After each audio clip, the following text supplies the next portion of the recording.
Welcome back to my channel. I'm James.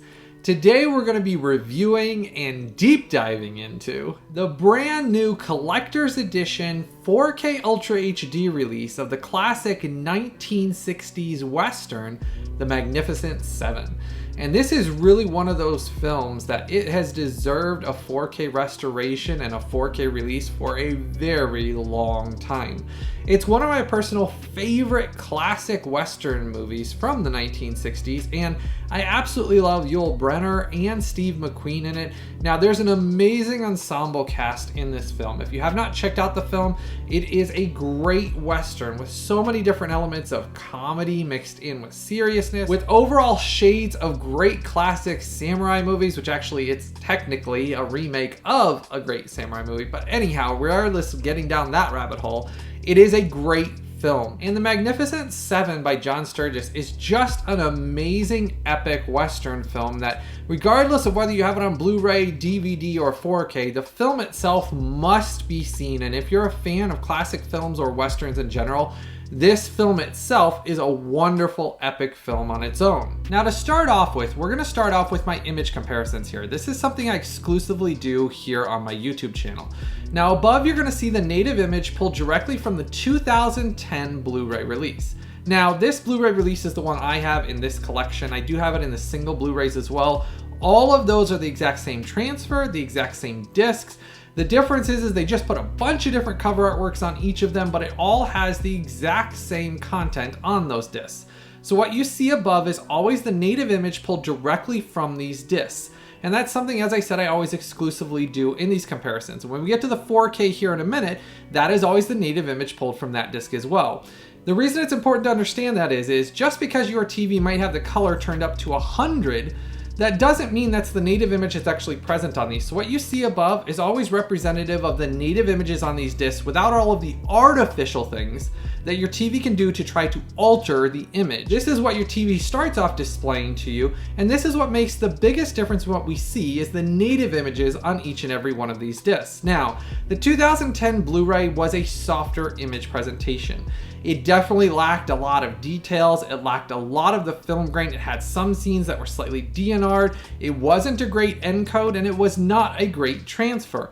I've always owned it, and I owned it in this box set. I own it in the single ones. I enjoyed the film itself, so I always put up with those limitations. But I always imagined what could happen if it got a proper 4K restoration. Well, today we're going to talk about all of my exclusive testing data, and then at the end I'll wrap it up with my review score to let you know how it compares to this old Blu-ray release, if it's something you should upgrade and buy, or if it's something you should skip altogether. Now, in comparison to Shout Factory's new 4K restoration, this is a native 4K 2160p release.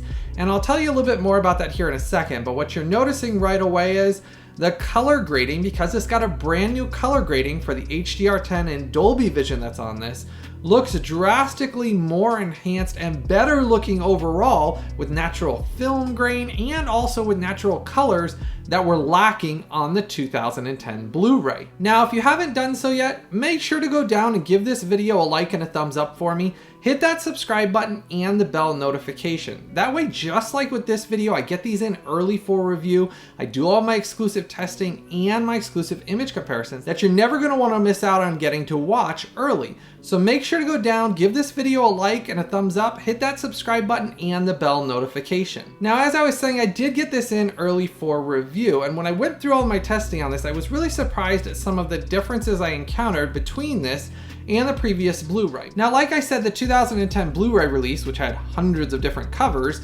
was a very soft image, whereas on this, it does have much more detail. You can see depth to the image, lights to darks look really good. Now, the variance between the Dolby Vision and the HDR10, there's not really much that I could tell at all between it. Both of them were nice presentations and looked very good. They had very similar skin tones and color grading throughout it. I was impressed with both of them, and they added a lot of life to the film that was lacking on the previous Blu-ray releases because of just how soft and muddled they looked. Now, I am going to touch on something else that's important to understand here. And this is something that I've talked a lot about recently, just like in the Fabelman's 4K review, it's important to understand the original source materials used that they went and did these scans and restorations on for these 4K releases before even getting into the review of the product on 4K itself. Because if you don't understand the original camera lenses, source materials, film elements, what the grain should or shouldn't look like, then when you go to review an actual 4K, you're not going to understand what you're actually reviewing and could give it a false review because you don't understand what actually should be present on the release. That's important on this release. If you want to know more about that, I talked a lot in depth about that on the Fableman's 4K review about film grain, film stock, elements, lenses, all of that. There's a lot of detailed explanation on that I go into. This is another one of those that's very important to understand. It was filmed with anamorphic lenses, and it has an anamorphic effect through it that basically what happens is the corners and all of the edges all around the screen get a very soft image presentation because of the anamorphic lenses they used back in 1960 when they filmed the Magnificent Seven. That is not something wrong, and that is something that will never go away.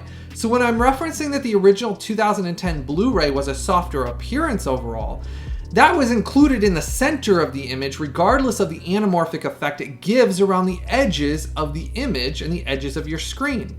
That actually was something that the whole image was softer overall. Whereas on this, the actual basically center area of the image is very detailed, and you can see so much more depth to that image. You can see hairs and fibers that you could never see any of that on the previous Blu-ray release because of how soft of a presentation it was. But talking about the anamorphic lenses and anamorphic effect that it gives, that softer around the edges of the screen and around the edges of the film will always be present and is not something wrong. That does not mean that Shout Factory did something wrong at all when they released this. That will never go away and will always be present because of the specific lenses they used to film this film, and intentionally that was what it was supposed to look like, to get your focus to be on the center of the screen instead of being towards the exact edges of your screen. So I wanted to point that out because this is another example of I've heard a lot of misinformation out there reporting that, oh, it looks soft. Oh, it looks soft in this area. Man, all around the edges, it's really soft. The problem is, and that's something I've touched on a lot over the years, is a lot of supposed reviewers don't really understand films, filmmaking, lenses, camera effects, the type of film stock effects, 8mm, 16mm, 35mm. This was filmed on original film stock of 35mm. So that film grain from 1960 is very present in it. Now, I'm not going to say it's super duper heavy, but it is very present. You can see it nicely throughout it. It wasn't DNR'd out with this. Now, as far as that film grain goes, it does have some fluctuations. So what you'll notice throughout it is because of the age of the film, there is some areas where you do get some slight fluctuations and vibrations, but they are very slight. They are not horrible. It is not something that's going to make you nauseous or in any way affect it to where you feel like the overall viewing experience was horrible. It's not at all, but as always when I do my testing, I always share what I discover through this. So there are some areas you will notice that slight fluctuations in the film grain.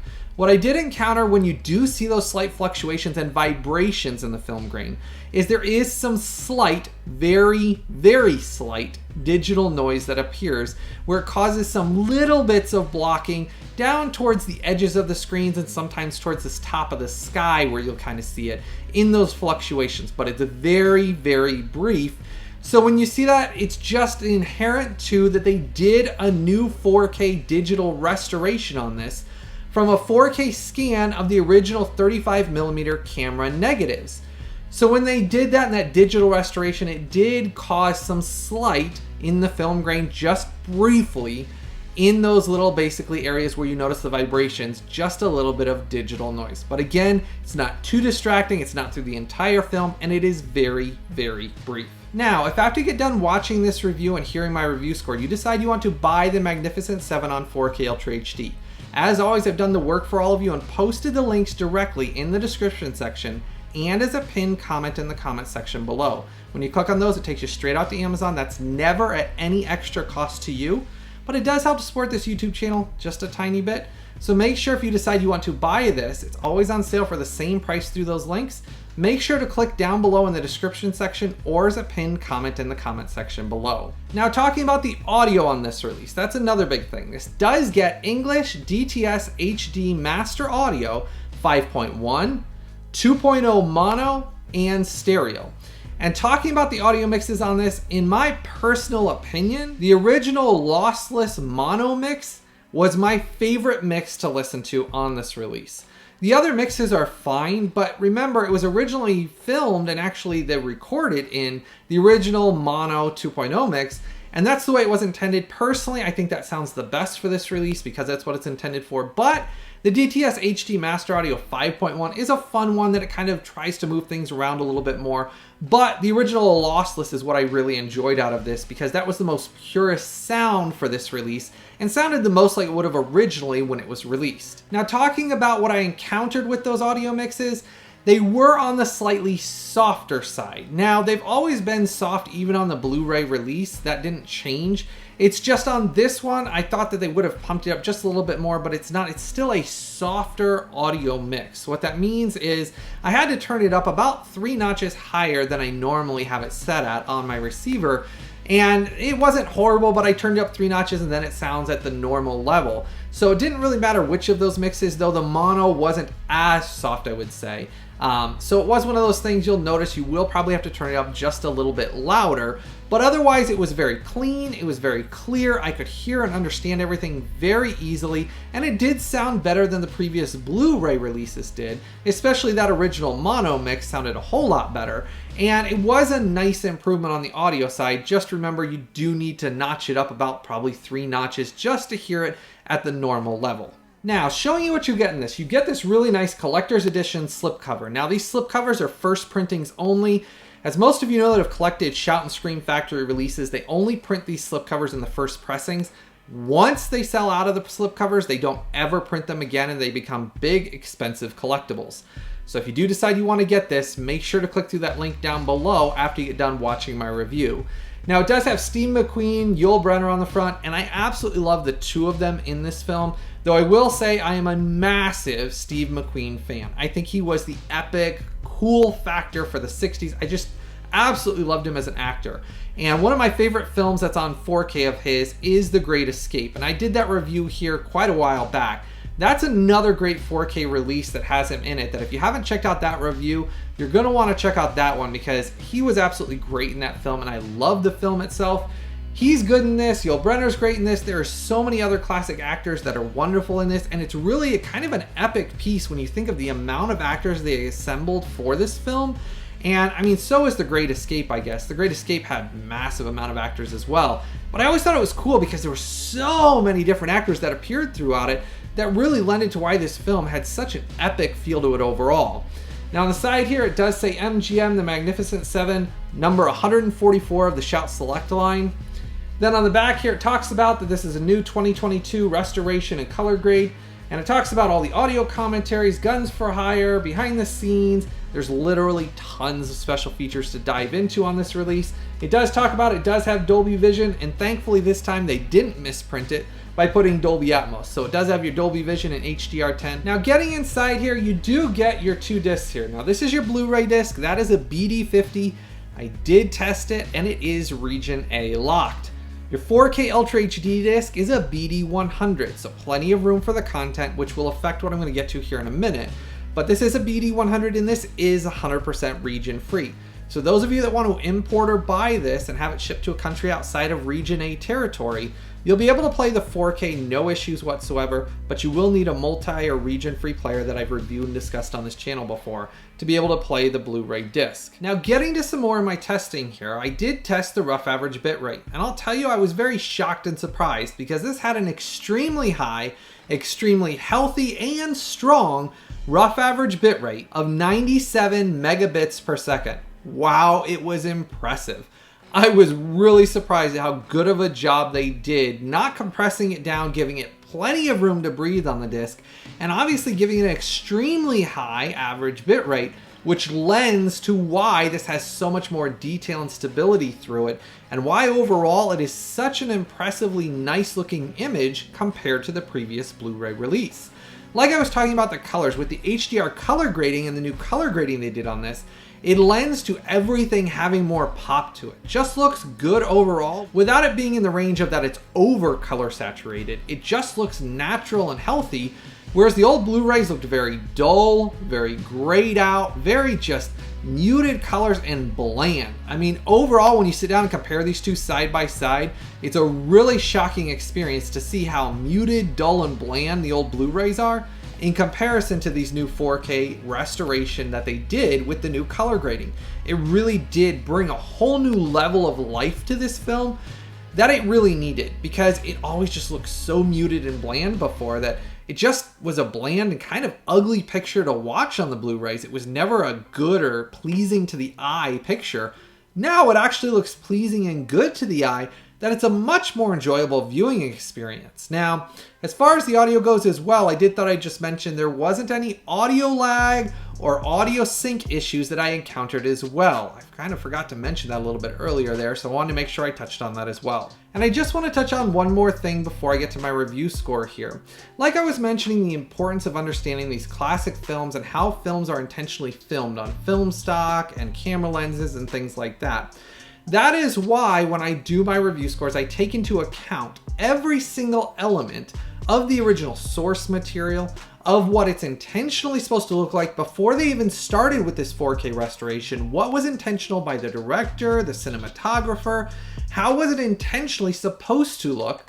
To understand then, when I'm doing the review score in comparison to all the hundreds of other 4Ks I've tested and exclusively reviewed here, that makes a big difference, which is why I take so much time and so much care for all of these films when I do my review scores, because they're important to me for you to understand an accurate representation of what you're gonna see and experience as compared to all the other films where these each fall. And that is why it's important to understand all of those original elements and source materials when actually accurately reviewing each of these.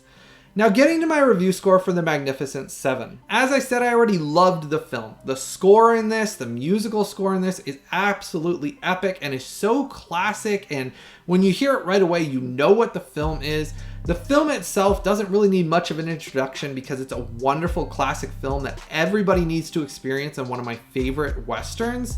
So for this one on 4K Ultra HD, this gets a magnificent 9.3. This is a must buy to buy and add to your collection. You will watch this over and over again, just like I have over the years, but now you'll get to experience it in a whole new light that makes it feel like it's watching this film for the first time all over again. It really is experiencing it and seeing things, that the details and the dirt, and you can see the horses sweat so much more than you ever could on those Blu-ray releases, that it was such a nice improvement in details and depth to the image, especially with that HDR and Dolby Vision. This was such a worthwhile upgrade. I was so pleased and so happy with it. The 9.3 is a magnificent 9.3. This really is a must buy that you need to buy and add to your collection. Don't miss out on this one.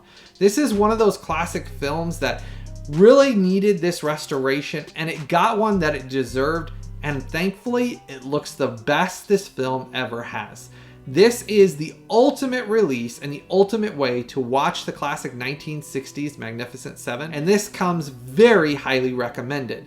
Make sure to start that conversation in the comment section below and let me know how excited you are for this now that you've heard my review score. Now, like I said, I did get this in early for review, so this should be out 3 to 4 days before the release date for you to dive into this. Now, if you decide you're gonna buy this now that you've heard my review, make sure to go down and click through those links I posted in the description section and as a pinned comment in the comment section below. Those take you straight out to Amazon. As always, they never cost you even a penny extra, but those do make a difference in me being able to keep creating these videos because they support this YouTube channel just a tiny bit. And that's never at any extra cost to you. So now that you've heard my review score, if you decide you're buying this, just make sure to click through those links I've posted down below. As always, I put a ton of extra time, love, and care into every one of these exclusive comparison reviews that I create here on my YouTube channel. If you want to help to support this channel and help to support the creation of these videos so I can always keep providing you all of this exclusive content, make sure to join my Collectors VIP Club. As always, that costs you less than the price of a cup of coffee, but it drastically helps in the creation and continued creation of videos just like this. So if you enjoy all the time and hard work and love I put into understanding and researching all of the original film elements before I do these reviews, Make sure to support this YouTube channel by joining my Collectors VIP Club or giving a super thanks through the super thanks button down below. You can always give a tip through that, $1, $2 on each video. That goes straight back into the support of this channel as well. As always, I appreciate all my VIP Club members. You truly do make a difference in me being able to continue to do this. I hope all of you truly have a blessed day, and I've always got something new and very exciting coming out very soon.